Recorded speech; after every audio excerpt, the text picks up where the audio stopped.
let me. Let's talk about mental health. If you feel like you might need support, Hers can help. At forhers.com, you can get access to healthcare providers who are available for your mental health and can prescribe trusted medications if they're right for you. It's 100% online. To get started, go to forhers.com/Elyse. That's forhers.com/ELYSE. Prescription products require an online consultation with a healthcare provider who will determine if a prescription is appropriate. Restrictions apply. See website for full details and important safety information.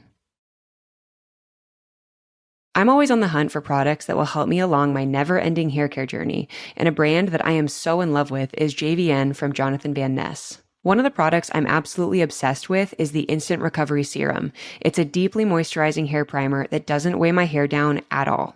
It fights frizz and it protects against heat, so it's become such a big player in my routine. If you want to try JVN for yourself, and trust me, you definitely do, head to jvnhair.com and use the code Elyse20 for 20% off your entire JVN collection. Lemonada. What was my first ever experience performing? Great question, I would love to tell you. The year is 2000. My elementary school had just announced that the annual talent show is quickly approaching, and that means one thing for me. Girl band. I gather my two closest friends, I find somebody's big sister, and I have them choreograph and do the entire dance for us and then teach us that dance, because this was a time before I had access to YouTube. I couldn't just look something up. Other people's big sisters really came in handy in pretty much every way when you're growing up, especially in the 2000s.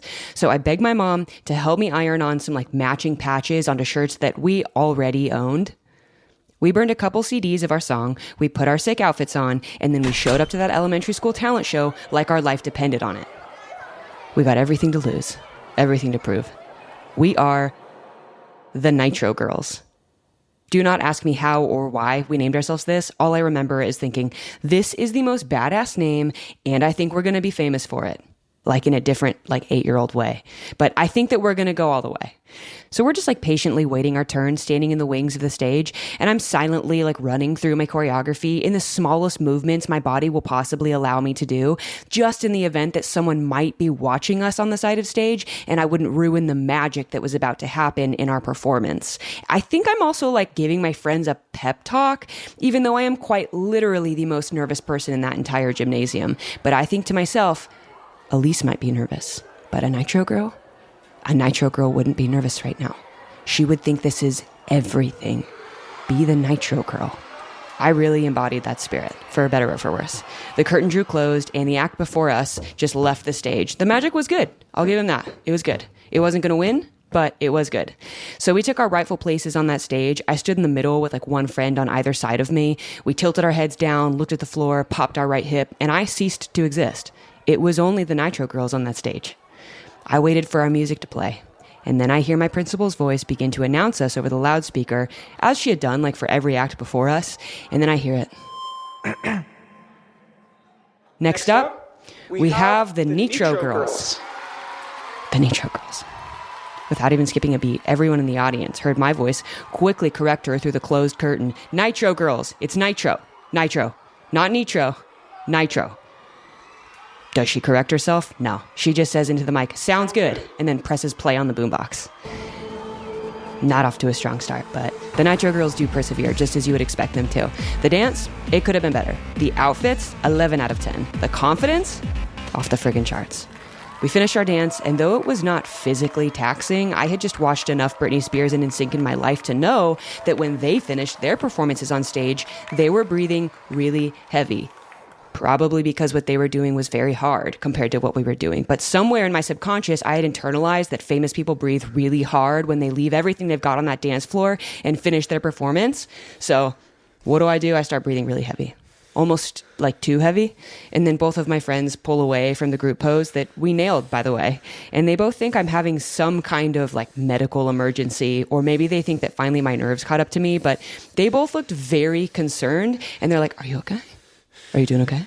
Which caused my principal to then ask me if I'm okay. And then I think a few people on the front row joined in and asked me if I was okay.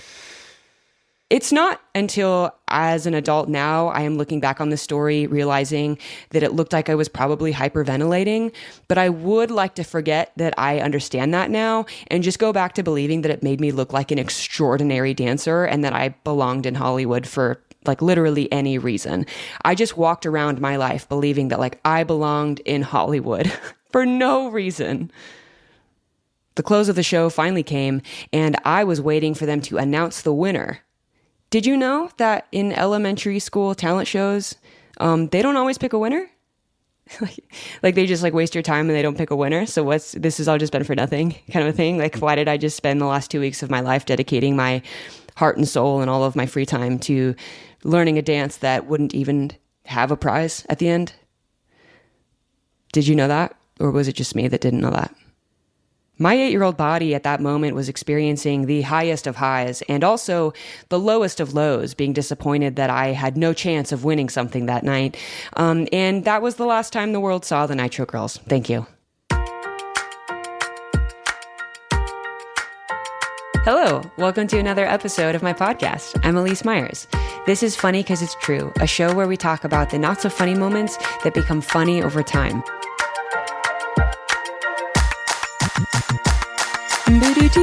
Okay, actually, can you just pretend that you're listening to a fully complete theme song here? I got really in my head, and I tried to make it perfect, and I couldn't. So this is going to be the theme song right here.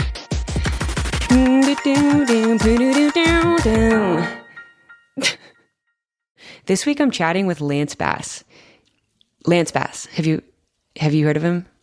Okay, Same, I have too.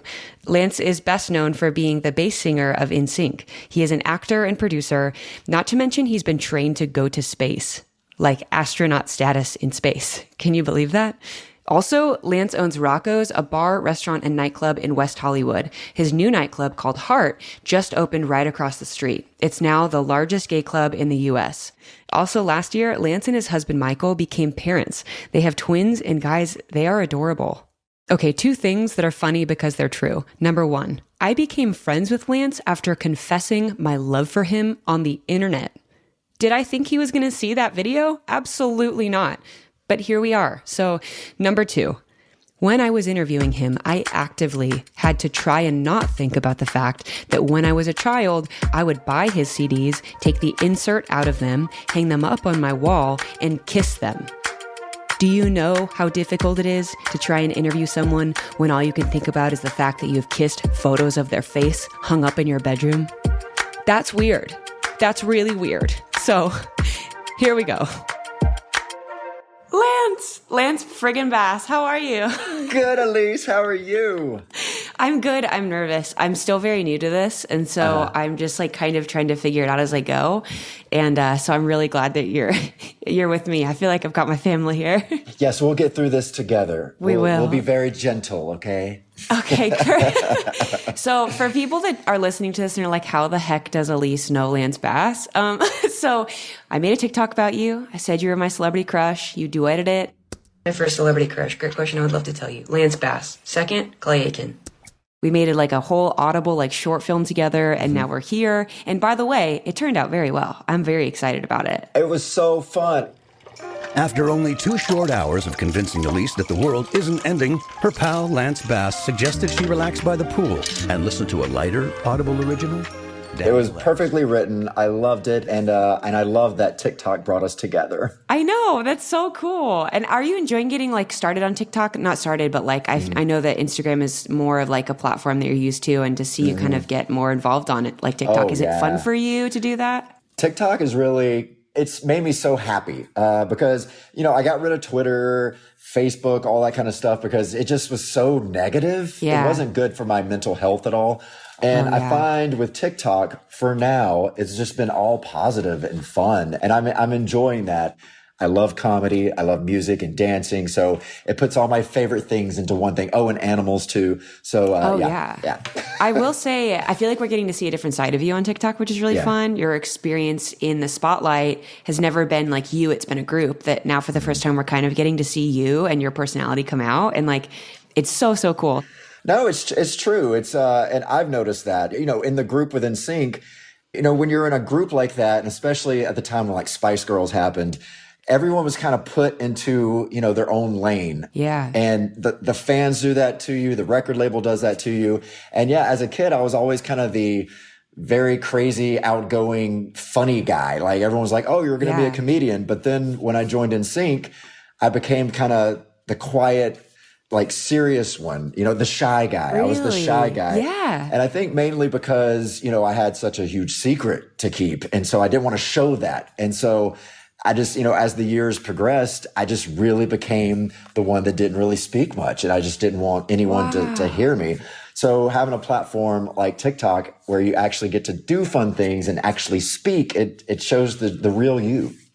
Okay, pause. Just when I thought I couldn't love Lance more, I start seeing him on TikTok just like beatboxing with like a box of Cheez-Its or something. I don't know. I'm like, who is this person? I've never seen this person. This isn't the person like I taped inserts of CDs on my wall and like stared at and like thought I was going to marry. Like, this is even better. Like, it's cool to see him just become this different person in front of our eyes. It's really just who he's been all along. We just haven't really gotten access to that yet. Okay, start. My mind is like genuinely blown right now because I never put two and two together that's like why you weren't so like yourself in front of people was because you were hiding such a huge piece of you. Mm-hmm. And it was easy because you had such personalities around you. Chris Kirkpatrick was always joking, so you didn't really have time to do that. But pretty much every interview with me back in the day, I look at that, I'm like, that is not me. I'm the most boring person in the world in these interviews. I'm like, just different. Yeah, but now I can speak. Well, it's so cool to just watch you like really celebrate yourself and your personality and your quirkiness. But what were you like pre-NSYNC and your personality? What did that look like for you when you were growing up? I think, was it Mississippi you grew up? It was in Mississippi, yeah. Okay, what was that like? I grew up in a very, very small town where it was great because it felt just very safe. You knew everyone in the town. It was all about your family and your church. And it was great. And, when I was a kid, I was, like I said, very hyper and just funny. And, I was always the short kid. So, you always had to kind of use your humor to, to try to fit in. So always trying to make people laugh. But then I think, when I turned into a teenager and I started, hitting puberty and getting to high school, unfortunately, that's when you start like looking at yourself and saying, oh, wait, I have to hide this part about myself and I can't do this. So I think that's where I started like teaching myself, okay, I got to like step back a little bit because I don't want people, to see my true self. Wow. See, what's funny is I always felt like I couldn't show who I was, but more because nobody was listening. Okay, pause. Has anybody seen that video of this audio where the guy's like, oh, you like my personality? Thanks. I made it specifically for you. You think you've met me? No. I have social anxiety. I'm performing. That basically sums up this entire conversation right here and is exactly how I felt for the majority of my life until I learned that it was okay, that I was the way that I was, and I could show people who I actually was and let them love me for me. I just felt like that really fit here. Okay, go back. Not because like I felt like I didn't want to talk, but because I just was like, it doesn't matter. No one cares. And so it's wild that you had all these people around you that were like, no, we love you. But you're just like, I can't actually, show who I am. And like, what were you afraid of people seeing? Like, why did you get so quiet when you felt like you couldn't be yourself? It's when you're starting to find out, okay, yes, I know I'm gay. I knew I was gay since I was 5 years old. But, growing up in the South, especially, you always just fool yourself into thinking that it's a phase or there's no way that I'll act on it, right? And then you would, hear all the jokes about, making fun of gay people. And then you would just have to laugh at them too, because there was not one out gay person in my entire town. You didn't have any examples? No. I mean, in every school I went to, there was not one person that was out. So you didn't feel safe at all, being, who you were. And then you would hear things like just right now when I'm saying the word so, it always reminds me of, I remember someone saying, oh, you know how you can tell someone's gay is if they use the word so a lot when speaking. The way that Lance Bass feels, I don't know why I said Lance Bass. I'm like not used to Lance being my friend. So I just am going to, I think, forever say his entire name. Okay, let me go back. The way that Lance feels about the word so, and that he had to remove it from his vocabulary to not be found out as gay in the South, is in a weird way, the way that I felt about adding things into my vocabulary to not be discovered as like a neurodivergent person when I was young, I would just watch everybody around me and speak the way that they spoke. I just learned very early on that when a kid spoke more than they felt like they should have, they said sorry at the end. So I was like, okay, speaking too much is a bad thing. And I should say, does that make sense? Or I'm sorry at the end of anything that I say. And I adopted that as like my entire personality because I just watched what other people were doing around me and thought, that makes sense. They seem normal. They're liked. I'm going to do that too. I just think that having a personality feels so wrong for no reason. Why does that feel so wrong to be different? I don't know. That's something I'll have to work out probably in therapy, but anyways, okay, back to the interview. And so those kind of things, you're like, wait, do I say so a lot? And then you catch yourself saying so. You're like, oh my gosh, people are going to know I'm gay because I say so. It's like, wait, you're overthinking so many things. I know. We're going to take a really quick break, but stay tuned because we're going to find out how the heck Lance even got started in music, given that he came from such a small town.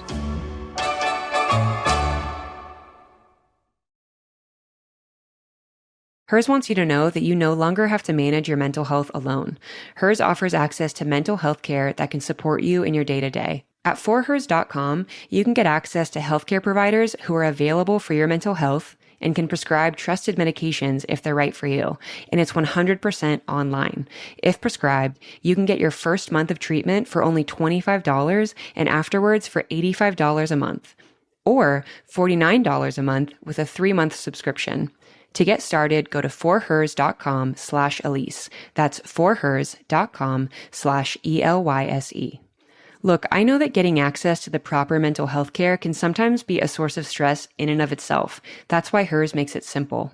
Get started today at forhers.com/Elyse. That's forhers.com/ELYSE.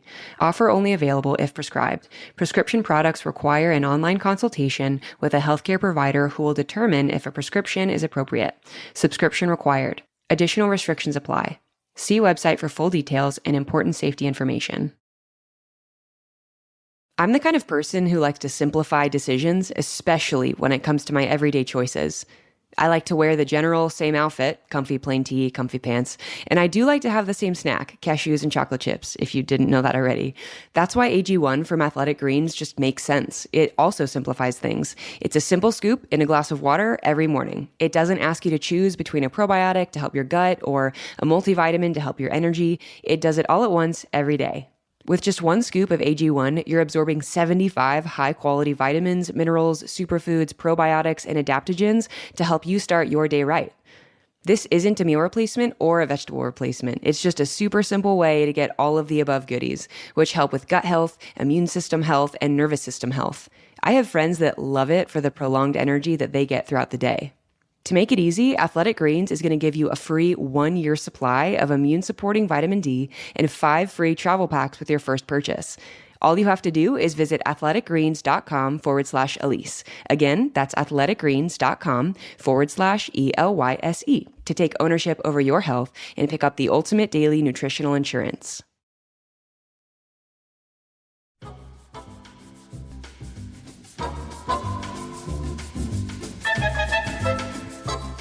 And like, because it was such a small town and you didn't have any examples, like, how did music even happen then? Like, I mean, I'm sure there weren't a lot of famous people that came out of, your small town. Like, how did that even start for you?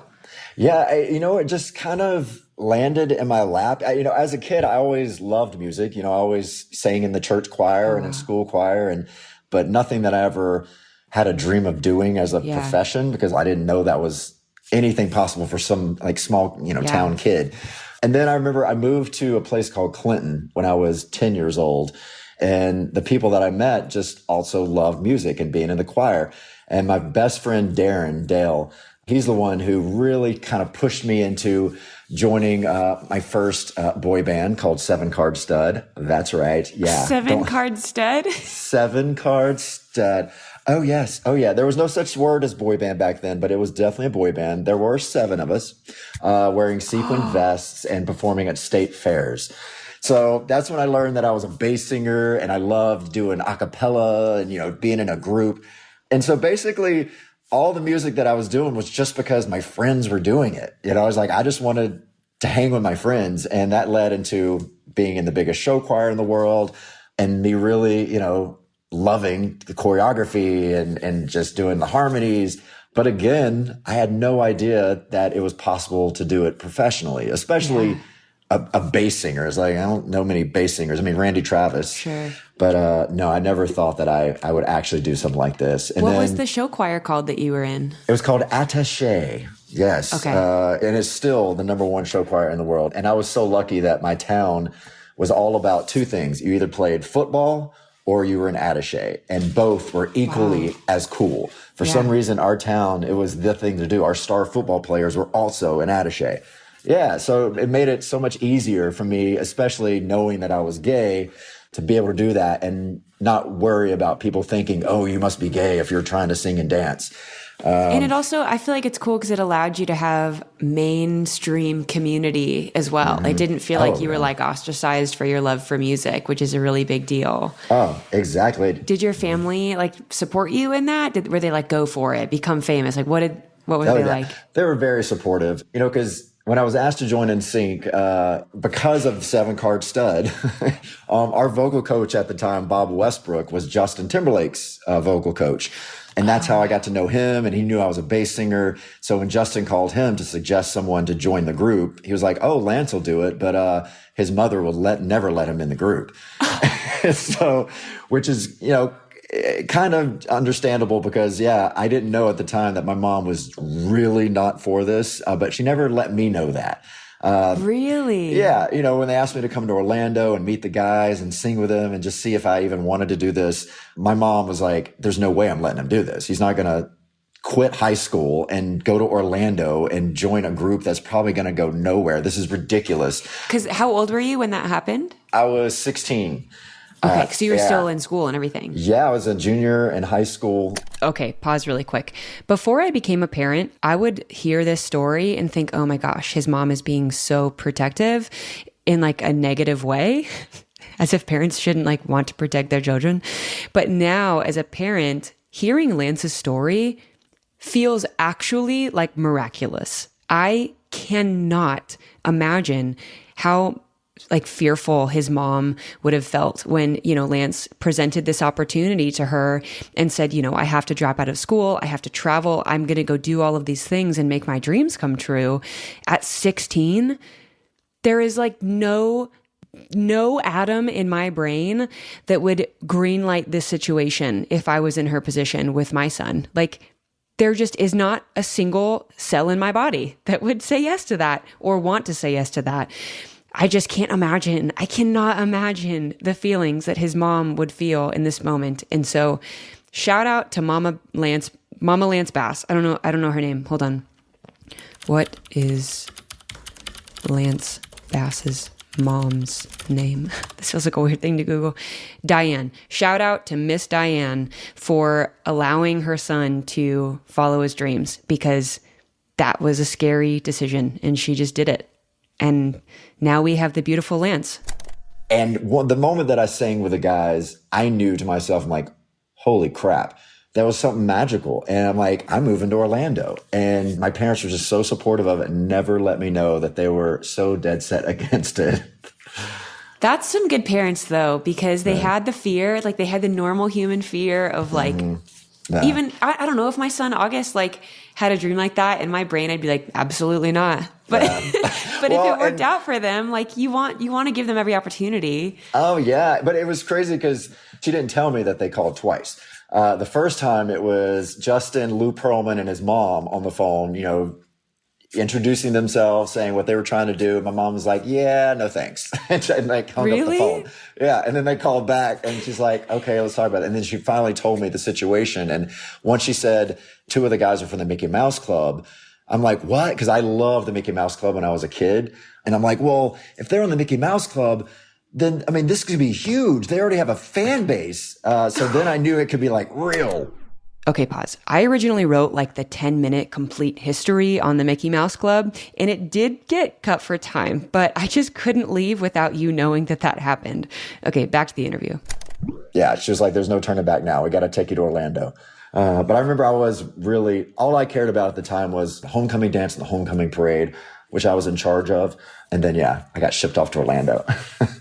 How did it feel the moment that you knew that you were going to be shipped out to this like dream of yours? What was that feeling like? Well, one, I didn't know it was a dream at all. Okay. I didn't think that they would really want me in this group. I'm like, well, it's probably like an audition with 500 other guys. And I'm like, sure. Once I got there and I knew that I was the only person that they were looking at, one of the guys, Joey's best friend, was in the group and he was the bass singer. But last minute decided he didn't want to do this because he didn't want the kid market. So he left the group. And so they were desperate to find a bass singer quickly. And that's when I flew down and we sang the national anthem.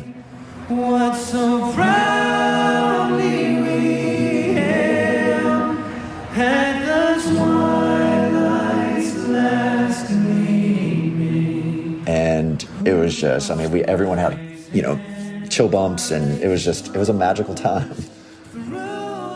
There's been very few moments in my life where I could feel the feeling of everybody in the room, but like that, I feel like would be one of them where I would just like hold on to that forever. I just feel like that would be such a powerful moment of like, this is right where I'm supposed to be right now, and it's happening, and I'm aware of it. Fun fact, the first time I had this moment was when I was about to quit this podcast. This one. I had just had a panic attack on Zoom with everyone, the whole team. And I'm like, you know what? I'm good. Thank you so much. Find somebody else. And I was with my assistant and my manager on my living room floor. And they're like, don't quit. And I'm like, okay. And then I get sent a 5-minute example of what an episode will sound like. And then we play the 5-minute sample. And I was like, oh my gosh. Okay, I'm not quitting. This is it. And it was like we didn't say anything for like a few minutes of just like listening to this and consuming this final product that we hadn't really heard before. And I was so scared to even listen to it because I didn't want it to even further confirm that I was like, this is not for me. And then I just heard it and I was like, oh my gosh, this is everything I wanted it to be and so much better. And I'm so glad that I feel this way and everybody feels this way. And it was like this like collective sigh of relief. So that was like the first like group understanding that like this is right, like green light from the universe kind of feeling. And here we are. So back to the podcast. Like that doesn't happen. It's like deja vu in the moment. It's very true. And I look at that moment and I love the beginning of our group because it was so innocent, and it was just us five, and it was all about the voices and the harmonies. And I miss those days because, the larger a group gets and it gets very corporate and commercial, and then you get started persuaded to do different types of things that and you kind of get out of that core of what your group really was. Yeah. So going back to that moment always just reminds me of what we really were. Yeah. I feel like whenever something starts like that, it is like the beginning is so sweet, and it's so the rest of your career, you're always chasing why you started what you started. And it always feels like you have to fight for that, because if you don't, it can get away from you so quickly, especially when opportunity comes to you. It's like, you almost feel guilty saying no because you're like, these are things people like would kill for. And it's like getting handed to you and you're like, but is this really going to keep me focused on what I really, really want, Yeah. And like, especially you were young, like what was it like when you left knowing like, okay, I'm trading this childhood basically for this dream? Like what was that process like for you? Oddly not as scary as it should have been. Really? I was just super excited. That's when I first started to dream for the very first time. Really? So once I knew that this is what I was going to do and I was in this group, my dream was that I just thought that we would be this a cappella group, that would, be known in Orlando, singing at Disney, maybe get hired by Disney and be like that group that you go to the park and we're like singing around. Yeah. The striped like outfits. Yeah, exactly. Like with a hat. He thought it was going to be like those, like those, what are they called? The singers, the barbershop quartet singers. He thought that they were just going to be barbershop quartets. I just imagined him like in this full suit and like putting his hat out for tips on the side of the street. And he said he would have been happy if that was all he was. I'm like, that's how you know you're doing something you love, because that's the biggest you can dream, and you're like, this is it. This is everything I've ever wanted. And then the universe is just like, joke's on you. You're actually going to be world famous, and you're going to hate it. It's like, I can relate. I thought that's as big as it, probably would get. But yeah, it got a little bigger than that. Like, it's very interesting actually hearing you talk about that, because your mom watched you grow up so fast, right? Like, so if you left at 16 and if I remember, she like chaperoned for everything. Like, she came with you when you did all those things. Yeah, she came on the road the first year. Mm-hmm. Well, I just need to hear about that, because having your mom with you for those things, like, that is just, okay, wait, hold on. Your mom on the road with you. What was that like? In one way it was amazing because, you had family with you, and it made you feel more at home. The bad thing was, you wanted to be your mom.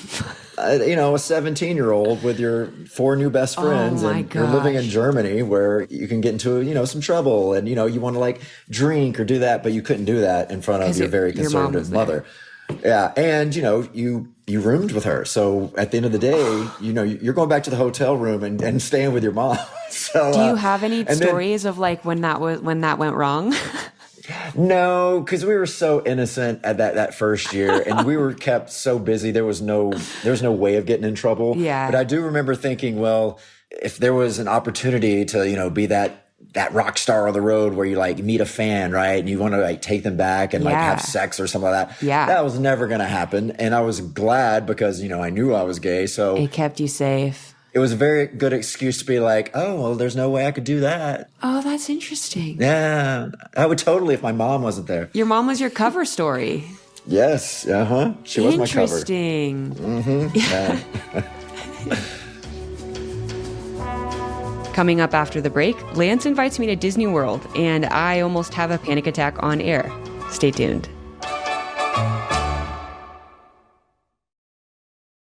ButcherBox takes all the guesswork out of finding high-quality meat and seafood that you can trust. They offer 100% grass-fed beef, free-range organic chicken, crate-free pork, and wild-caught seafood delivered right to your door. With ButcherBox, everything is humanely raised with no antibiotics or added hormones. Also, ButcherBox has been super convenient. I am really excited at the idea of not having to scour a bunch of labels and then wait in line and lug a bunch of heavy bags home from the grocery store. Also, props to ButcherBox for having truly the most unique promotional offer I have ever heard in my life. Are you ready? The main course for Thanksgiving dinner can sometimes be the most stressful part of the holiday. Not anymore. ButcherBox is offering our listeners free turkeys with their first order. Sign up today at butcherbox.com/ELYSE and use code Elyse to get one 10 to 14 pound turkey free in your first box. That's butcherbox.com/ELYSE and use code Elyse to claim this deal. Did I ever think that my first name would be used as a code for a free turkey? Absolutely not, but I love it. Grocery shopping is something that I struggle to find time to do, but with Thrive Market, I stress less because I get everything I need and so much more in one place. And it's all delivered right to my door seamlessly. Just browsing their website and app, you will quickly notice the quality of items along with great bonus offers and discounts. Thrive Market has everything from pantry essentials to frozen meals, non-toxic cleaning and beauty products, and even items for your pet. When you buy from Thrive Market, you can save up to 30% off the best organic groceries. My favorite thing from Thrive is their boxed cold brew. Jonas and I get it and keep it in our fridge and just drink it throughout the week. It's so good. Also, their website and app are so easy to use. You can filter to find exactly what you want, maybe gluten-free, maybe zero waste, maybe BIPOC owned brands. I personally save a bunch of time when I'm looking for those fruit and veggie pouches for my son. He loves them, and Thrive has so many options to choose from. Get convenient, high-quality, affordable groceries delivered with Thrive Market. Join Thrive Market today and get a free $60 gift. Go to thrivemarket.com/Elyse to get a free $60 gift. That's thrivemarket.com/ELYSE.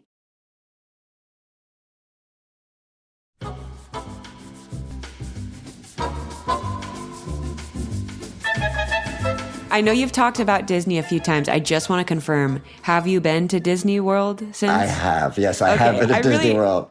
I have never been to Disney World. I've always wanted to go. It was my dream. My 16th God, you've birthday. never been to Disney World?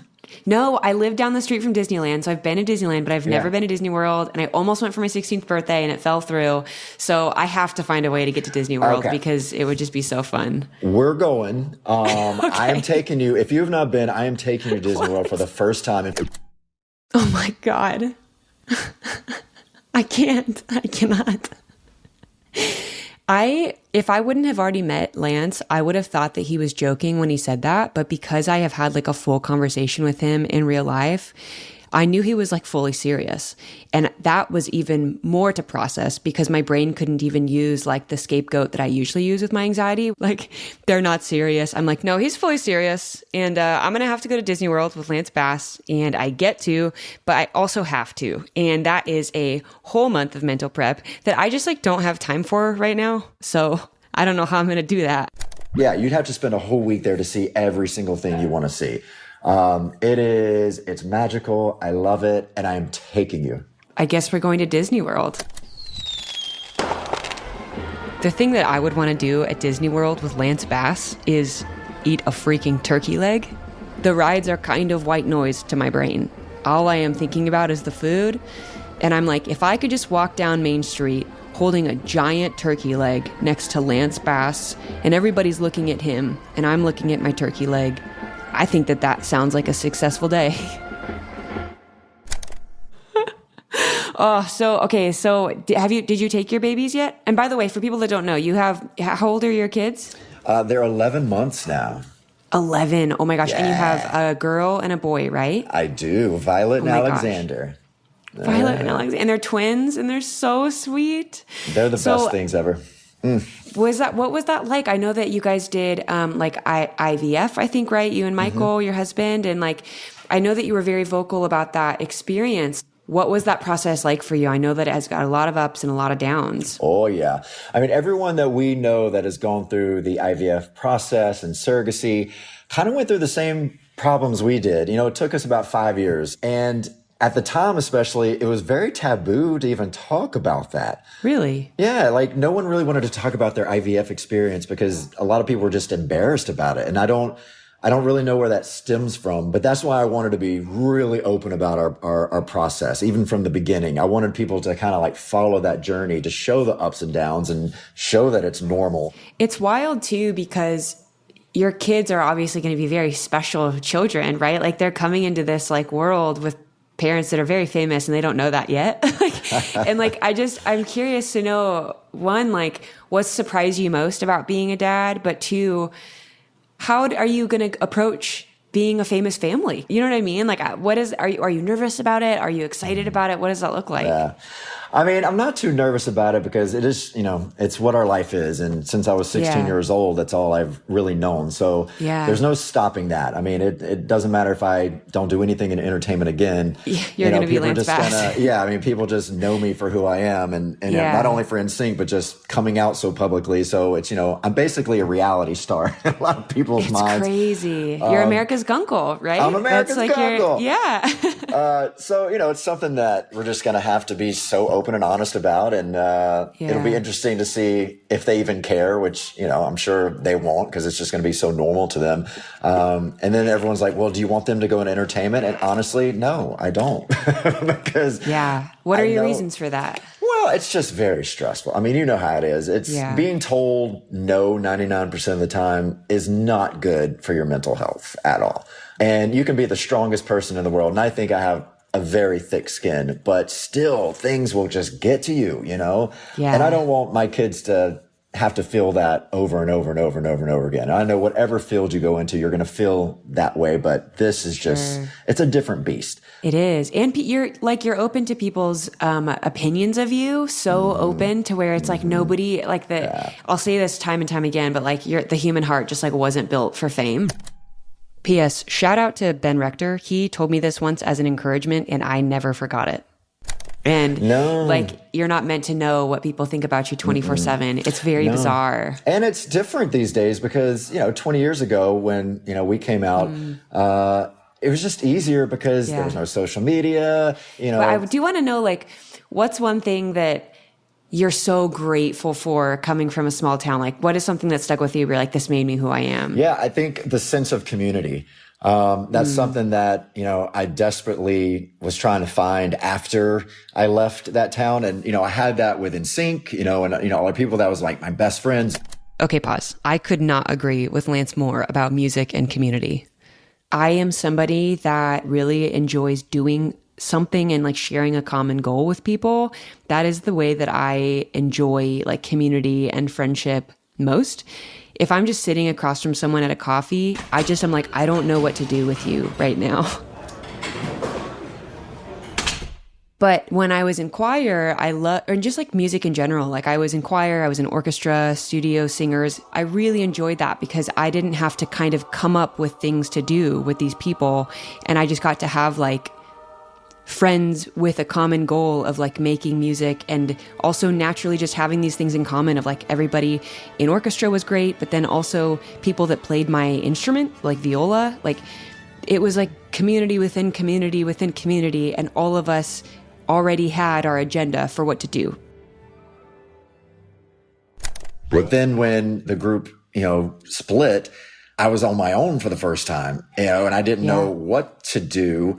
And I lost that sense of community, especially when I was able to come out, because, you know, when I came out, you know, no church wanted me. My family got kicked out of all their churches. And that's where I learned community, was through my church. So that's something that I desperately was seeking for. And I think that's why I just love the LGBTQ community so much, because, you know, it gives you that sense. And I love it. You know, it's a beautiful thing. Do you ever wish that you would have been able to come out when you were still in NSYNC, or do you think that it would have not been the right time? You know what? I have no idea. I don't think it would have been the right time, but I really wish I would have. You know, really? I was so scared. I mean, I was a teenager and, you know, stupid kid, but the only thing that I had an example of people coming out was Ellen DeGeneres. And, you know, when she came out and she had her sitcom, you know, it was immediately canceled. Everyone hated her. She did not get the support at all. And that scared me, because I'm like, ooh, I was like, well, there's an example of what's going to happen to me. And I didn't want NSYNC's career to be completely over and my 4 best friends be all pissed at me because they're like, why couldn't you just keep that secret? Now our lives are ruined. Oh, that's true. You know? I didn't think about it, how it affected the other guys too. Oh yeah. And you know, and you're 5,000 employees, and, you know, it's just a huge business. And so I didn't even want to tempt that at all. And that's why, you know, I stayed in the closet so long. But looking back, of course, hindsight, 2020, I would have loved to seen what happened. I think coming out a little earlier, and especially at the height of NSYNC, could have changed a lot of people's minds. And I think could have, you know, helped save a lot of kids too. I'm sure a lot of people modeled exactly their coming out the way that you were, like, you used Ellen as an example in your mind of someone famous, you know, going through that. Like, I'm sure a lot of people did. And so, but, you know, you can't ever look back and like wish you did it differently, because you can't change it, and like you can only kind of move forward. And it's just so cool that as a parent, I know for me, you get to either like recreate the positive things that you experienced from your childhood, or redo the things that weren't so positive. And like, I know that I've been so surprised at what's kind of come up as being a parent. And it's like, there's some things that I'm just like, oh my gosh, like my parents were just doing their best, you know, like things that I was so frustrated at. Like, what are some things that are most surprising to you as being a dad? I'm actually surprised at how much patience I've learned, because I am not a patient person at all. Like, that's why when we go to Disney World, we're not going to stand in lines. We're not doing that stuff. We're getting a guide, because I just can't do that crap. But with these kids, they're really teaching me patience. I mean, even just, you know, when you're feeding them for the first time and how long that takes, and you're just oh my gosh, I am just like, how long is this going to go? But now I actually enjoy it. Really? Do you have like one story when you're like, as a parent, where you're just like, this was the epitome of when I realized I am a dad, or like when it set in that like my life has changed forever? I think that was immediately. Are you kidding me? When I first got home, and you know, sleep deprivation was I mean, oh my gosh, real. And I just felt like I was in a dream state. Oh yeah. And I remember looking at Alexander, and he was on the couch, and he's just this little blob. And I'm just looking at him, and I'm so like not in my right mind. And I couldn't believe it was real. I'm like, I was poking him like, is this real? Like, I just thought I was dreaming. Yeah. And I'm like, I'm completely mentally gone right now. Yeah. And I'm like, I'm officially a dad. I am a dad now. This is what everyone was talking about. The fog. It is for people that like are listening that have never had kids. It genuinely, you don't understand tired until you're in that newborn phase. Like, I remembered we were driving home from the hospital, and August was born with like a snowstorm. It was like negative 14 degrees or something. And we're putting this like tiny little newborn baby in this car seat-ish thing. And I'm sitting in the back, and Jonas is driving like 4 miles an hour because he just realizes like, I have a person back there besides Elyse. Oh my God. It's so true. That is definitely one of the first times you're like, oh my God, this is different, because, you know, you're so careless with your life when it's just about you and you're selfish, right? But when you have those kids in the car for the first time, oh my gosh. I mean, you are a grandma, just like, oh, even my bumps. gosh. You're like, oh my God, that bump was so big. Oh my God. And they love a car ride. All you think about is just like, I could have a fender bender. I could do that. Like, it's so easy for a disaster to happen. Everything. So I just want to take that out of the equation and be like, I'm bubble wrapping you and you're never leaving the house. Okay, pause. I genuinely forgot I was talking to like an international superstar at this point. He just seemed so normal talking about parenthood, and he is, but I don't know. I just felt like I could relate to him in a way that I haven't before, and I thought that was really cool. There are so many things to think about. You do just like kind of lose your independence as a human for the first like year. Like you're still in it. You're like 11 months. Like I feel like you're just seeing the light maybe at the end of the tunnel of like, they're going to get older at some point, you know? Yeah. Well, I think once they start walking, it'll definitely be different, because I'm like, okay, now they're turning into kids now, and they'll be babysitting each other by 2, I think, and that the normal age that they start staying home alone. Yeah, I think so. You just throw them in a room with a bucket and like they're fine. Yeah. You have like the hamster water, you know, you just kind of go to the water and sip it when I you always need get it. people that ask me, so if you're at work, like who takes care of your kids all day? And I'm like, his dad? Like there's 2 people in this partnership here. Like he's good. He's got it. It's so funny how people think like dads can't. Even my family, you know, Michael is, you know, gone for a while, and so my mom's freaking out. She's like, okay, I'm gonna come. I'm gonna help you. I'm like, Mom, I got this. Like I'm fine. In fact, I actually enjoy the idea of having a little alone time right now. Oh my gosh, it's amazing. But they just think you're still a 13-year-old that just is, you know, you're not going to keep your kids alive. You're like, there's no way.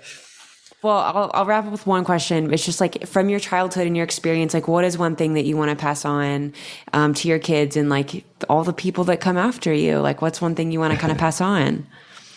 You know what? I think it's so important to be able to spread positivity and be your true authentic self. I mean, whatever that is, don't ever be afraid of what others are thinking about, because they don't matter at all. And it's so easy to say, but so hard to do. Because even today at 43, I still care what people think. I do. Like it's just you're a human. The nature you're not of the a robot. beast.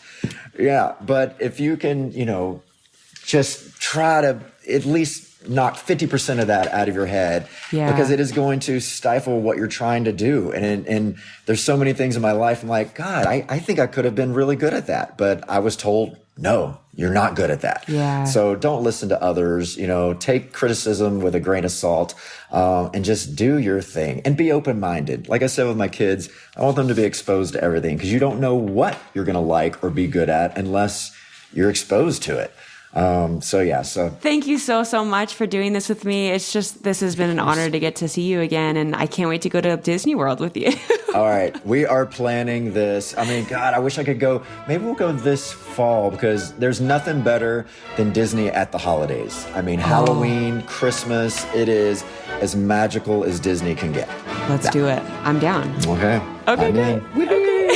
All right, Lance, thank you so much. So good to see you, Elyse. Bye.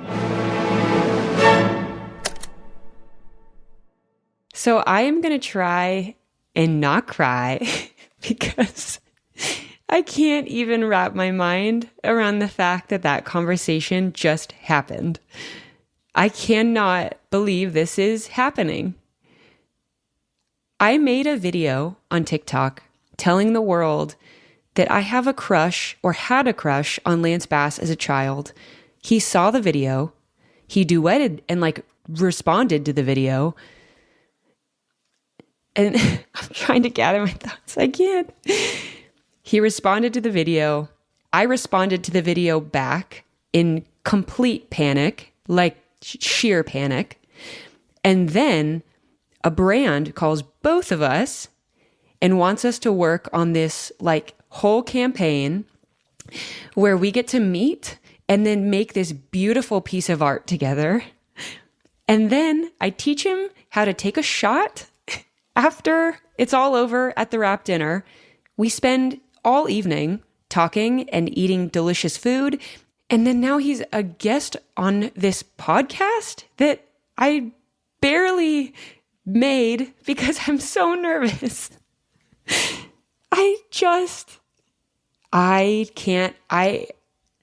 There's no way to wrap this up. I can't. Okay, I need to pull myself together. I'm really glad that you guys got to experience that with me, and the fact that he invited me to go to Disney World, and he really means it, is just a whole other conversation. That's all for today. Thank you so much for listening. If you want, I would love if you could rate and review the podcast. This just helps other people find the show. Okay, see you next week. Bye. Funny 'Cause It's True is a Lemonada Media and Powder Keg production. The show is produced by Claire Jones, Zoe Dennis, and Linnea Tony. Our associate producer is Tiffany Bowie. Rachel Neal is our senior director of new content, and our VP of weekly production is Steve Nelson. Executive producers are Stephanie Whittles-Wax, Jessica Cordova-Kramer, Paul Feig, Laura Fisher, Kesla Childers, and me, Elyse Myers. The show is mixed by Brian Castillo and Johnny Vince Evans. Additional help from Noah Smith and Ivan Karayev. Our theme song music was written by me and scored by Xander Singh.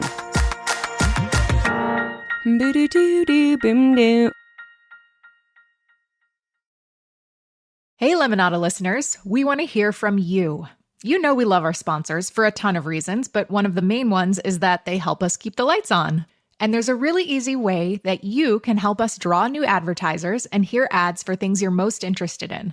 Filling out our quick anonymous survey at lemonadamedia.com/survey. By just answering a few questions, you can help us find new brands to connect with and also share feedback about show content you'd like to see across the network. And to sweeten the deal, once you've completed the survey, you can enter for a chance to win a $100 Visa gift card. I promise the survey is short and sweet and will help us play ads you don't want to skip and also keep bringing you content you love. Just go to lemonadamedia.com/survey. Are we rolling? Sounds feats. My name is Chloe Corcoran. I'm Sai Clark Chan. My name is Jeffrey J. My name is Mariana Marroquin. A documentary crew followed us around recording our every move. They captured us navigating everything. And that's what you're about to hear. From Being Studios and Lemonada Media, an audio reality original. This is Being Trans. This is Being Trans. All 6 episodes are out now wherever you get your podcasts.